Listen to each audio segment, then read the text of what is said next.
probably as much as any team in the league. But I don't fear them, I can tell you that much. I'd much rather have a win against a first ballot Hall of Fame coach, you know, and Belichick than a slappy coach. I mean, shoot, he's going to get what I got. You got him. We got the Gronk. We're putting Kong on them. I get it. They got all the trophies, and they got the record says what it is. But, you know, I think we got the same record as we had in that stadium on Sunday. It's a brand-new team, and we'll see what happens. Don't talk about it, be about it. On Sunday, we'll see who can walk the walk, Belichick's Pats or Rex's Bills. Which team has the mental edge heading into Sunday, Mr. Bayless? I believe the New England Patriots won this week psychologically with one line from its head coach, from their head coach. Let's hear it. We've done okay.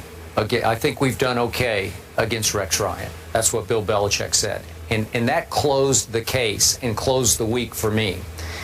I like Rex. I love him in his press conferences and his media sessions. Loved having him on a show when we visited up to the training camp.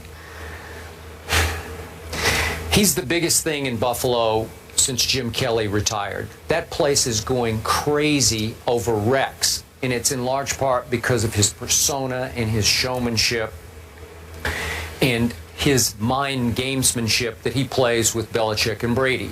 That excites that region. That place will be on fire this Sunday. But I thought that Rex got a little too full of himself this week.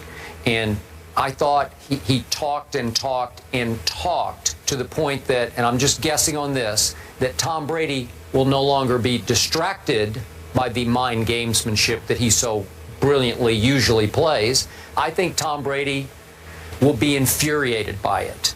And I'm going to say this again. I believe you're going to see Tom Brady once again be on an 07 style mission in which he's going to take Deflategate out on opponent after opponent after opponent. And the one he would like to most take it out on, just because they've had such a rivalry, and if any head coach has quote-unquote owned Tom Brady, it is definitely Rex the Hex Ryan. But in this case, I think he's going to relish taking it out on Rex's new football team.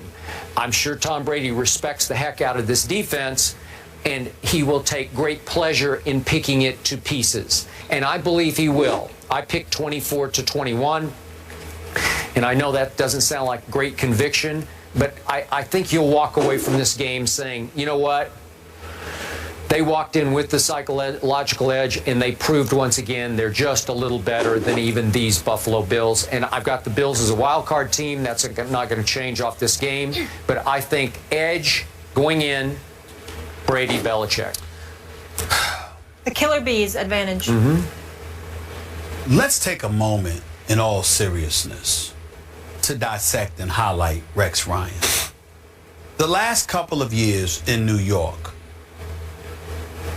Rex Ryan's act came across as a bit buffoonish. I'm never calling him the man that, because you certainly don't want to get caught up in characterizing individuals in a derogatory fashion. And I'm certainly not doing that with Rex Ryan. I'm talking about his act. Yeah. Not talking about him, the man. But even though his act came across as a bit buffoonish, it was first validated by him talking the talk and delivering the Jets to 2 consecutive AFC Championship games. Yeah. Now let's fast forward to Buffalo. He gets fired from the New York Jets job. He comes on the set with us at First Take when we went to his camp. And even though I had no enjoyment whatsoever being up there in Foxborough with New England, I thoroughly enjoyed being in Rochester, New York. I love Foxborough. Well, I didn't like being up there because the New England Patriots were busy practicing and they never came on the show until the last 5 minutes. That's what they do. They're about winning football games, not being on the first day. I didn't want to be there, but I loved being in Buffalo and I loved being in Florham Park, New Jersey. I have no problem with them stiffing us. They were very good to us. They were, the Jets and the Bills were first class all the way. Let me just say that. And the better team is the New England Patriots. All right, that don't mean they ain't classless. Now let's get back to it. No one's ever accused them of being classless. I'm talking about towards their guests. That's all I'm saying. I mean it, and that's that. Now let me get back to the Bills. Rex Ryan is talking But damn, did they back it up opening day. They ran the Indianapolis Colts out the stadium. And all I'm saying to you, Skip, is this. Let's give the man credit. Because you have called him maybe the most brilliant defensive mind in all of football. Not maybe. Okay, no, not maybe. Yeah. You're going up against a guy in Bill Belichick who at one time was considered a genius. But when he goes up against Rex, you say Rex doesn't give him anything because Rex doesn't have to take a back step towards him as it pertains to defense. All I'm saying is that Rex Ryan has earned the right from a defensive standpoint, particularly when you see the defensive personnel that he has at his disposal with this Bills team. Rex Ryan deserves the right for us to step back and say, let's see. Yeah. Because that's where I'm at.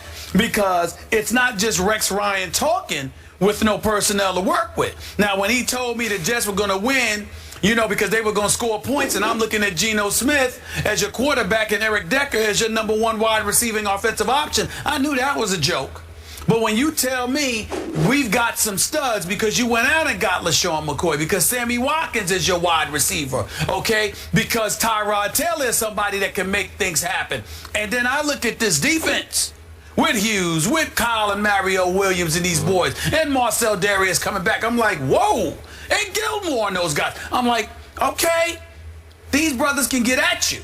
And that's all I'm saying. Tom Brady may very well be great, but he might need to be great in order to get out of there alive on Sunday afternoon, figuratively speaking. I think he'll be okay. I think he'll, all right, he'll survive. I'm just saying. I'm just saying. I ain't mean it literally. I'm just talking I football understand. vernacular. No, I got I'm it. saying, look, man, these guys are coming. And we know that Rex has brought the house when he hasn't had personnel like this. He had a strong secondary in New York. In Buffalo, he's got a front seven, man, that might be the best in the NFL. Okay. It's not a joke. All right. It's definitely not a joke. Now, back to psychological edge. Now we're being told that the Buffalo Bills official pro shop is selling little air pumps used to inflate or deflate footballs, selling them to the fans, maybe to take to the stadium. So we're being told. Not a big deal, but I'm telling you it's going to be a deal. I will admit to you. I will admit to you, to do something like that to a guy like Tom Brady, he'll pay attention to that. I do believe he will take that to heart, and he will take it out I'm just on the saying, Bills. he's the kind of he guy. Will. Listen, he is the kind of guy. Michael Jordan not only taught us that, he taught me, look, little things that get said or implied to you, to the great one. I completely agree. We always hear that. Yep. And Tom Brady's great. Advantage Brady. We have to leave it there. LaShawn McCoy did participate in drills, so that should be a good sign that maybe he'll be going on Sunday. Let's hope so. Speaking of Sunday, we got another matchup of Heisman-winning quarterbacks Marcus Mariota and the Titans face Johnny Manziel and the Browns. Eminem. Johnny is starting. We'll discuss that one next. Who has the upper hand? Don't miss that. I said Eminem. I'm surprised that Molly wouldn't pick up on that, considering that Molly starts with an M.